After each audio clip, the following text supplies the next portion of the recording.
Hello guys, welcome to Algo Ninja. In this video, we will discuss Cadane's algorithm, which is question number 13 from LubBubber TSS sheet. Okay, the question states that given an array ARR of n integers, find the contiguous subarray containing at least one number which has the maximum sum and return its sum. तो हमें basically क्या दिया हुआ है, हमें basically एक array given है। उस एरे में से उस एरे के कई सारे सब एरेस हो सकते हैं। हमें उस सब एरे का सम बताना है जो मैक्सिमम हो। ओके, हमें एक एरे गिवन है। एरे के अंदर क्या हो सकता है, कई सारे कंटिग्यूअस सब एरेस बना सकते हैं हम एक एरे से। हमें उस कंटिग्यूअस सब एरे का सम बताना है which has the maximum sum. Okay, so जैसे हमें यहाँ पर एग्जांपल दिया हुआ है, n का वैल्यू 5 है, या हमें फिर एक एरे दिया हुआ है जिसमें 5 एलिमेंट्स होने वाले हैं, क्योंकि n का वैल्यू 5 है। 5 एलिमेंट्स हैं हमारा 1 2 3 -2 5। ओके, इसका आउटपुट 9 है बिकॉज सारे ही एलिमेंट्स को अगर हम इंक्लूड कर लेंगे तो वो वाला सब एरे मैक्सिमम सम दे रहा होगा। ओके, बट ऐसा ज़रूरी नहीं है बिकॉज इस क्वेश्चन में बेसिकली सारे एलिमेंट्स को इंक्लूड करके मैक्सिमम सम आ रहा है। कई बार हो सकता है कि सेकंड थर्ड से मैक्सिमम आ रहा हो, थर्ड फोर्थ से मैक्सिमम आ रहा हो, किसी से भी मैक्सिमम आ सकता है बेसिकली। तो क्वेश्चन को पहले समझते हैं वन नोट में जाकर कि जैसे मेरे को ये अगर एरे गिवन है, इसमें मुझे वो सब एरे का सम बताना है जो मैक्सिमम हो इस एरे में। ओके, तो कडेन एल्गोरिथम इस प्रॉब्लम को सॉल्व जरूर करता है और ये ऑप्टिमाइज सॉल्यूशन भी है, पर ये ओनली सॉल्यूशन नहीं है। इस जब भी क्वेश्चन का ये आपको इस क्वेश्चन को बेसिकली मैक्सिमम सम कंटिग्यूअस सब एरे बोला जाता है। ओके, जब भी क्वेश्चन आए तो आपको डायरेक्टली कडेन एल्गोरिथम नहीं बताना है। ओके, पहले अपने को ब्रूट फोर्स बताना है। इसका ब्रूट फोर्स अप्रोच क्या होगा? सिंपल है, क्योंकि क्वेश्चन में ही लिखा हुआ है हमें वो सब एरे बताना है जिसका मैक्सिमम सम है। उस सब एरे का सम रिटर्न करना है जो मैक्सिमम सम है जिसके पास। ओके, तो हम क्या कर सकते हैं, सारे सब एरे जनरेट कर सकते हैं, सारे कंटिग्यूअस सब एरे जनरेट कर सकते हैं। ओके, वो कैसे जनरेट करेंगे? बहुत ईजी है, दो लूप्स लगेगी, वो जनरेट हो जाएगा। कैसे? पहली लूप हम कहाँ से चलाएंगे? पहली लूप हम चला सकते हैं 0th इंडेक्स से लेकर लास्ट इंडेक्स तक जो जा रही होगी। और अगली लूप कहाँ से होगी? अगर मेरी ith लूप है वो 0th इंडेक्स से चल रही है, लास्ट तक जा रही है, तो मेरा अंदर वाला अगर j इंडेक्स से मैं चला रहा हूँ अंदर वाला लूप, तो वो i+1 से लास्ट तक जा सकता है। ओके, तो वो कर क्या रहा होगा बेसिकली? पहले हम बेसिकली ये कर रहे होंगे कि हम जितने भी सब एरेज है उनको जनरेट करने की कोशिश कर रहे हैं। तो कैसे जनरेट होते हैं सब एरेज? पहले हम क्या लेंगे, हम एक इंडेक्स को पकड़ेंगे, लाइक जो मेरी आउटर लूप काम कर रही होगी, तो मैंने 0th इंडेक्स को पकड़ लिया। ओके, तो पहला मेरा एलिमेंट क्या हो गया? 0th index. ये भी क्या है, एक सब एरे है बेसिकली। तो इसके सम को भी हम क्या रिकॉर्ड कर लेंगे और देखेंगे क्या वो सम फाउंड सो फार से बड़ा है। अगर बड़ा है तो उसे रिप्लेस कर देंगे सम फाउंड सो फार वेरिएबल को। ओके, तो एक मेरा सब एरे ये हो सकता है। देन मैं इसमें मेरे इसी एलिमेंट में इसको ऐड करूंगा, मतलब जो मेरा नेक्स्ट एलिमेंट है उसको ऐड करूंगा। एक ये मेरा सब एरे हो सकता है 0 और 1 इंडेक्स को मिलाकर, एक मेरा सब एरे हो सकता है 0 1 2 इंडेक्स को मिला के, एक हो सकता है 0 1 2 3 को मिला के, एक हो सकता है 0 1 2 3 4 को मिला के, एक हो सकता है 0 1 2 3 4 5 को मिलाकर, एक हो सकता है 0 1 2 3 4 6 को मिलाकर, एक हो सकता है 0 1 2 3 4 5 6 7 को मिलाकर। ओके, सिमिलरली ये तो सारे सब एरेज हो गए जो 0th इंडेक्स से स्टार्ट होते थे। ओके, सिमिलरली मेरे पास हो सकता है जो 1 इंडेक्स से स्टार्ट होते हैं। तो एक हो गया 1, एक हो गया 1 2, एक हो गया 1 3, एक 1 2 3, एक हो गया 1 2 3 4, एक हो गया 1 2 3 4 5, एक हो गया 1 2 3 4 6 और एक हो गया 1 2 3 4 7। ऐसे ही सिमिलरली मैं इस इंडेक्स से इस इंडेक्स से इस इंडेक्स से इस इंडेक्स से इस इंडेक्स से और हर इंडेक्स के लिए बेसिकली मैं यही कर सकता हूँ। तो इससे मैं सारे सब एरेज जनरेट कर रहा हूँ, और जब भी मैं सब एरेज जनरेट कर रहा हूँ मैं सम कैलकुलेट कर रहा हूँ, देख रहा हूँ क्या वो जो सम था मेरा वो क्या ज़्यादा है जो अभी तक मुझे मैक्सिमम सम मिला है। अगर है तो उस वेरिएबल में अपडेट कर दो, वरना ना करो अपडेट। तो इसकी टाइम कॉम्प्लेक्सिटी कितनी होगी? एक आउटर लूप लगेगा जो आई 0 से लेकर जाएगा आई लास्ट तक जाएगा, मतलब n तक जाएगा, और एक इनर लूप लगेगा जो i+1 से लेकर n तक जाएगा। ओके, दो लूप चलेगी और ये हमारा काम हो जाएगा। टाइम कॉम्प्लेक्सिटी जो सोल्यूशन है उसकी कितनी होगी? O of n square, because दो लूप्स लग रही है। और स्पेस कॉम्प्लेक्सिटी कितनी होगी? O ऑफ 1, बिकॉज मैंने तो कोई एक्स्ट्रा स्पेस यूज किया ही नहीं, एरे तो मुझे गिवन ही था। ओके, अब जब जैसे ही आप ये टाइम कॉम्प्लेक्सिटी और स्पेस कॉम्प्लेक्सिटी बताओगे ना, तभी आपको इंटरव्यू रुकेगा और बोलेगा no I want a better solution. Okay, वो बेसिकली चाहता है बेटर सॉल्यूशन। उसका क्या मतलब है? ऐसा नहीं आप लॉग एन में कर सकते हो, इसको नहीं कर सकते। उसका बेटर सॉल्यूशन से मतलब है वो चाहता है लीनियर टाइम में इसको सॉल्व करो। ओके, लीनियर टाइम में इस क्वेश्चन को सॉल्व करो। he wants that the time complexity should be O of n and the space complexity should be O of 1। अब ये अचीव करने के लिए हमें यूज करना पड़ेगा कडेन्स एल्गोरिदम। इसलिए यहाँ कडेन एल्गोरिदम की कहानी शुरू होती है। थोड़ा सा मैं इंडेक्सेस मार्क कर लेता हूँ पहले, थोड़ा सा करता हूँ मैं पहले। Okay, first index, second index, third index, fourth, 5, 6 and 7th index. Okay okay, कडेन एल्गोरिदम क्या कहता है? कडेन एल्गोरिदम कहता है कि हम निकालेंगे what is the sub array having the maximum sum ending at each index. Okay, so sub array having maximum sum, let me denote it by s, which is ending at each index. So sub array having maximum sum ending at 0th index, let us say it is s of 0. Let me select the pen again. Let me say this is s of 0. Okay, sub array having maximum sum ending at index 1 is s of 1. At index 2, s of 2, index 3, s of 3, index 4, s of 4, index 5, s of 5, index 6, s of 6, and index 7, s of 7. Okay, Cadena algorithm क्या कहता है? Find करो what is the max sub array having the maximum sum ending at index 0, ending at index 1, ending at index 2, and so forth at every index. Okay, और जो भी इसका maximum हो, like maximum of all this, वो आपका क्या होगा? Answer होगा, है ना? बिकॉज यही लॉजिक है ना, क्योंकि हम क्या कर रहे हैं, सब एरे निकाल रहे हैं, तो किसी इंडेक्स पे तो खत्म होगा ना। 0th इंडेक्स पे जितने भी सब एरे खत्म होते हैं, उसमें से जिस सब एरे का मैक्सिमम सम है उसको मैं बोल रहा हूँ S0 है उसका सम जो है। ठीक है, जो वन इंडेक्स पे जो भी हमारा सब एरे खत्म हो सकता है, उसमें जो भी सब एरे का मैक्सिमम सम है वो S1 है। तो 2 पे खत्म हो सकता है, S2 है। 3 वाले का S3 है, 4 वाले का S4 है, 5 वाले का S5 है, 6 वाले का S6 है, और 7 वाले का S7 है। अब इनमें से जो भी मैक्सिमम है वो आप निकाल लो और आपको आंसर मिल जाएगा, है ना? लॉजिकल लगता है बिल्कुल, यही प्रॉब्लम स्टेट करता है और यही हमारा सॉल्यूशन बिल्कुल सिंपल स्ट्रेट फॉरवर्ड यही बनाने की कोशिश कर रहा है। इंटरेस्टिंग कहानी यहाँ पर होती है कि हम जब s ऑफ 2 को कंप्यूट कर रहे हैं तो हम s ऑफ 1 की मदद ले सकते हैं। ओके, s ऑफ 2 को जब हम कंप्यूट कर रहे हैं ना, what is the maximum sum subarray index at ending at index 2, इसके लिए हमें पूरा कंप्यूट करने की जरूरत नहीं है। हमें जरूरत नहीं है हम 0 से चलेंगे 2 तक आएंगे, नहीं। हम क्या कर सकते हैं, एस ऑफ 1 की मदद ले सकते हैं, मतलब पिछले वाले की मदद ले सकते हैं। एस ऑफ 3 के लिए एस ऑफ 2 बताएगा आंसर, एस ऑफ 4 के लिए एस ऑफ 3 बताएगा, एस ऑफ 5 के लिए एस ऑफ 4 बताएगा। This makes the story interesting. अब ये कैसे होगा?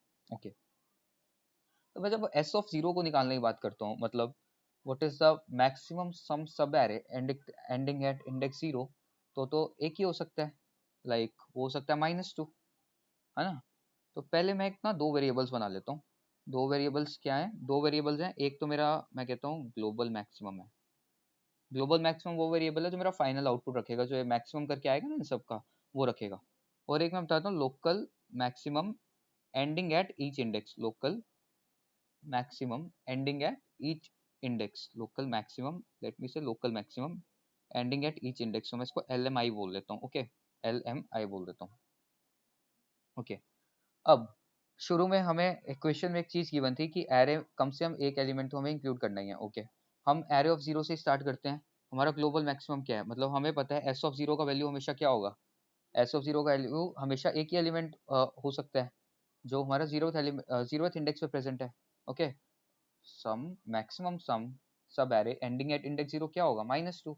इससे पहले तो कोई एलिमेंट ही है ना, यही तो पहला एलिमेंट है। तो ग्लोबल मैक्सिमम को भी हम क्या करेंगे? एरे ऑफ 0 से इनिशियलाइज कर लेंगे, और local local maximum ending eight array of 0, local maximum ending at index 0 is also -2. Okay, so it is also -2 and this is also -2. Fine enough.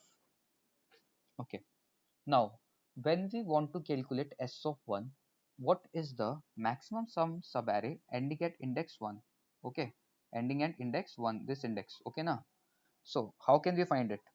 We can say this, we have to, our subarray has to end at index 1. Okay, how can it end at there? Either the element itself could be that subarray which is ending at that particular index, okay, or it could be the local maximum sum ending at previous index plus this element. Yes, now either it is this, okay, or it is sum of this plus this, or it is a sum of this plus this, where this is basically local maximum uh, which was ending at this previous index, and whatever the maximum of these two is what is our answer, local answer. This is our answer. What is the local maximum subarray ending at index 1? Okay, so let's see it. If we are talking about index 1, how can we say it? We can say it, the answer would be either the element itself at index 1 is minus 3, or or or it could be, what was the LMI ending at the previous index? It was minus 2 plus the current element, minus 2 plus minus 3. So it is a comparison between minus 3 and minus 5, and maximum among them is minus 3. Okay, so we can say that LMI updates to minus 3. This become minus 3, and then we check every time whenever that whether LMI is greater than GMI or not. It's not, so we won't update GM. Okay, now we check for the index 2. What is the maximum sum subarray? Okay, what is the sum of the maximum subarray index ending at index 2? Either it could be the element at index 2 itself only. Okay, either it could be 4 only. Just a minute. Either it could be 4 only, or what it could be, either it could be 4 and or it could be the 4 plus the element plus what was the maximum sum of the subarray which was ending at the previous index. What was that? It was minus 3. 4 plus minus 3. 4 minus 1. What is the maximum among them? It's 4. So LMI will be updated to 4. Okay. And since LMI is greater than GM, so GM will also be updated from 4. Updated to 4. What I was saying is that either I can include this 4, or I could have the thing that जितना भी यहाँ पे खत्म हो रहा था ना, इससे पहले वाले जो इंडेक्स था, मतलब जो फर्स्ट इंडेक्स था, इस पे कौन सा सब एरे था, जो भी सब एरे था जिसका मैक्सिमम था सम, उसको हम इंक्लूड कर सकते हैं। या तो हम इसको और इसको क्या जोड़ सकते हैं, ओके, एक आंसर ये हो सकता है, या फिर मैं केवल इस एलिमेंट को उठा सकता हूँ, इनका जो भी मैक्सिमम आ रहा होगा वो मेरा आंसर होगा, है ना। या तो प्रीवियस इंडेक्स पे जो भी मैक्सिमम था तब तक प्लस कर लूँ मैं करंट को, तो ये पूरा सब एरे बन गया। तो यहाँ से यहाँ पे जो मैं यहाँ तक जो सब एरे था प्लस इसको इंक्लूड कर लिया, तो इस प्रीवियस वाले वाले सब एरे को मिला के ये वाला आंसर बन गया। या फिर मेरा करंट एलिमेंट ही अगर उससे बड़ा है, ओके, तो वो मेरा आंसर बन सकता है। तो दोनों में से जो भी मैक्सिमम है उसको मैं ले लूंगा। ओके, सिमिलरली मैं नेक्स्ट पे जाऊंगा, या तो माइनस 1 हो सकता है मेरा आंसर, या फिर क्या हो सकता है, प्रीवियस क्या था 4, 4 और 4 और माइनस 1 कितना होता है 3, तो या तो होगा 3 या फिर होगा मेरा माइनस 1। माइनस 1 और 3 में से कौन सा बड़ा है, माइनस 1 और 3 में से 3 बड़ा है। ओके, सो एल एम आई मेरा 3 हो गया, क्या ये जी एम से बड़ा है, नहीं, तो मैं अपडेट नहीं करूंगा। ओके, अब इंडेक्स 4 के लिए देखते हैं, या तो मैं लूंगा माइनस 2, या तो मैं लूंगा माइनस 2, या फिर मैं लूंगा L M I plus minus 2। 3 minus 2 is 1, 1 और माइनस 2 में से क्या बड़ा है, 1 बड़ा है, तो एल एम आई को अपडेट कर दो, क्या वैल्यू हो गया, 1 हो गया वैल्यू, और जीएम को हम अपडेट नहीं करेंगे because 1 is less than 4, global maximum found is greater. Okay, then हम क्या देखेंगे, देन हम देखेंगे नेक्स्ट इंडेक्स को। ओके, तो फिफ्थ इंडेक्स की अगर हम बात कर रहे हैं, फिफ्थ इंडेक्स पे जो एलिमेंट है 1 है, तो या तो आंसर 1 हो सकता है, या फिर 1 हो सकता है, या फिर 1 प्लस जो पिछले इंडेक्स तक हमें मैक्सिमम मिला था उस सब एरे को भी इंक्लूड कर सकते हैं। एल का वैल्यू क्या है 1 है, सो 1 और 1 1 और 1 प्लस 1 का क्या आंसर होगा, आंसर होगा हमारा 2। 1 और 2 में से क्या मैक्सिमम है, बेसिकली 2 मैक्सिमम है, तो एल को 2 अपडेट कर देंगे, जी अभी भी अपडेट नहीं होगा। ओके, देन हमारे पास क्या आएगा, देन नेक्स्ट इंडेक्स हमारा 6 है। 6 इंडेक्स पे या तो 5 आंसर हो सकता है, या 5 प्लस एल हो सकता है। 5 प्लस एल का वैल्यू 2 है, 5 और 7 में से क्या मैक्सिमम है, 5 और 7 में से मैक्सिमम है हमारे पास 7। ओके, तो एल एम आई हमारा हो जाएगा 7। और जी एम क्योंकि छोटा है एल एम आई से, तो हम जी एम को भी 7 से हम क्या कर देंगे, अपडेट कर देंगे। ओके, नेक्स्ट इंडेक्स पे जाएंगे, 7th इंडेक्स। या तो हमारा आंसर -3 हो सकता है, या फिर -3 प्लस जो लास्ट इंडेक्स प्रीवियस इंडेक्स पे खत्म हो रहा था, मैक्सिमम सम सब एरे, वो हो सकता है। 3 -3 + 7, सो -3 और 4 में से कौन बड़ा है, 4 बड़ा है, तो हमारा एल एम आई तो अपडेट हो जाएगा 4 से। ओके, और हमारा जो जी एम है हमारा वो अपडेट नहीं होगा, because 7 is greater than 4। 7 is greater than 4, तो वो हमारा अपडेट क्या है, नहीं होगा। ओके, तो हमने क्या सीखा, हमने ये सीखा कि हम ये हमेशा निकालें, तो हमारा जो पहले हम आंसर देख लेते हैं, जो भी हमारा ये एल्गोरिथम जब खत्म हो जाएगा, हम लास्ट इंडेक्स तक पहुंच गए ना, तो हमारा एल्गोरिथम खत्म हो गया। अब आखिरी में जो भी ग्लोबल मैक्सिमम वेरिएबल में वैल्यू होगी, ये हमारा आंसर हो जाएगी। तो इस केस में हमारा जो आंसर है वो क्या है, 7 है। और ये आंसर आया पता है कहाँ से है, ये आंसर आया यहाँ से। Let me select the pen again. ये हमारा आंसर आया इस वाले एरे में से। 5 + 1 6, 6 - 2 4, 4 - 1 3, 3 + 4 7, तो इतना सब एरे है, इससे हमारा क्या है, आंसर आया है ये। ओके, हमने क्या सोच सीखा, हमने सीखा कि हम निकालेंगे subarray having the maximum sum ending at a particular index. Okay, so let we call it as s of 0 for the 0th index, s of 1 for the first index, s of 2 for the second index, and so on and so forth. And whatever would the maximum among them would be our answer. Now the interesting thing lies in the fact that जो s of 3 है ना, वो s of 2 से निकलेगा। कैसे? s of 3 क्या हो सकता है? s of 3 हो सकता है या तो थर्ड इंडेक्स पे जो एलिमेंट पड़ा है, केवल आप उसको ले लो, या तो एरे ऑफ 3 हो सकता है, या फिर पता है क्या हो सकता है, या फिर हो सकता है array of 3 plus s of 2। Okay, s of 2 पे array of 3 plus s of 2, अब इन दोनों में से जो मैक्सिमम होगा वो हमारा क्या हो जाएगा, S3 हो जाएगा। और हर बार हम जब भी कंप्यूट करेंगे ना, S1 S2 S3, इसको GM से कंपेयर कर लेंगे, अभी तक जो मैक्सिमम मिला है उससे कंपेयर कर लेंगे। अगर हमारा जो अभी हमें जो आंसर मिला है वो बड़ा है, तो GM को अपडेट कर देंगे। टाइम कॉम्प्लेक्सिटी क्या होगी, टाइम कॉम्प्लेक्सिटी होगी O of n। क्यों? बिकॉज मैंने एक सिंगल लूप चलाया I of 0 से लेकर I of n तक, और पिछले वाले आंसर्स को मैंने उसमें यूज किया, मैंने वापस कैलकुलेशन नहीं करी। इसीलिए तो कडेन एल्गोरिथम लीनियर टाइम में सॉल्व कर पाई, क्योंकि मैंने पुराने आंसर्स का यूज किया। टाइम कॉम्प्लेक्सिटी ऑफ n होगी और स्पेस कॉम्प्लेक्सिटी ऑफ 1 होगी, क्योंकि एक्स्ट्रा स्पेस मैंने यूज करी नहीं है। ओके, आई होप आपको सॉल्यूशन समझ आ गया होगा। Let's try to code this one. Okay, so basically हमें एक फंक्शन दिया हुआ है, long max sub array sum. इसमें हमें एरे पास किया हुआ है आर्ग्यूमेंट्स में, और n पास किया हुआ which is the size of the array. जैसे मैंने पहले बताया था आपको, हम दो वेरिएबल चुनेंगे। एक तो हो गया ग्लोबल मैक्सिमम, मैं लिख देता हूँ, मैं GM लिख देता हूँ ग्लोबल मैक्सिमम, जिसको मैं इनिशियलाइज करूंगा किससे, एरे ऑफ 0 से।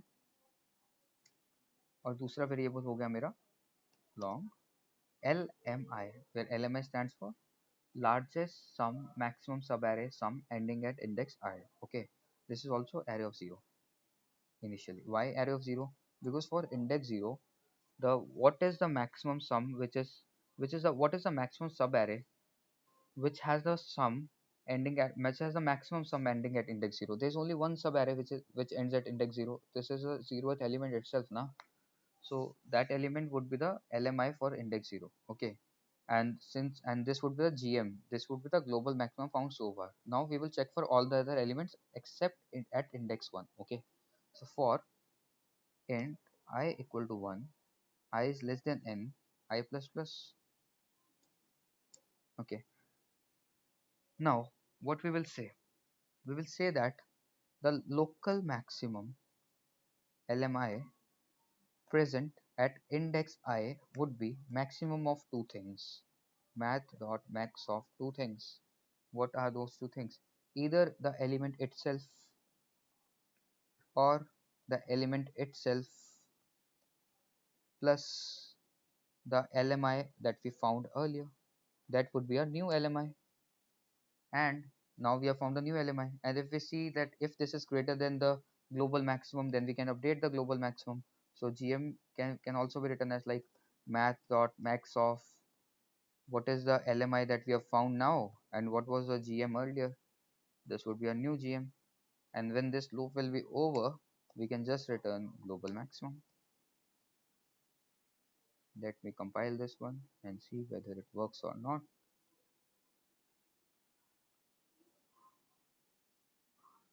Output is 9. Let's submit this one and see.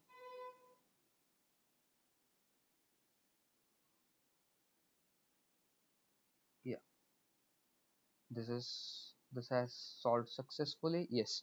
So if I have to give you a quick recap, the thing is that at every time what we say is that at every index I have to find the subarray having the maximum sum ending at that index.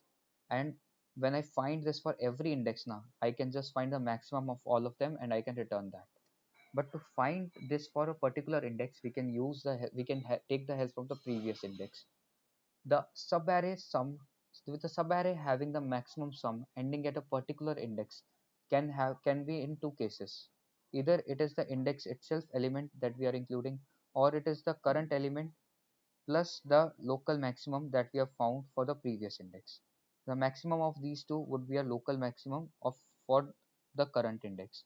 And then we can update GM accordingly whether LMI is greater than GM or not.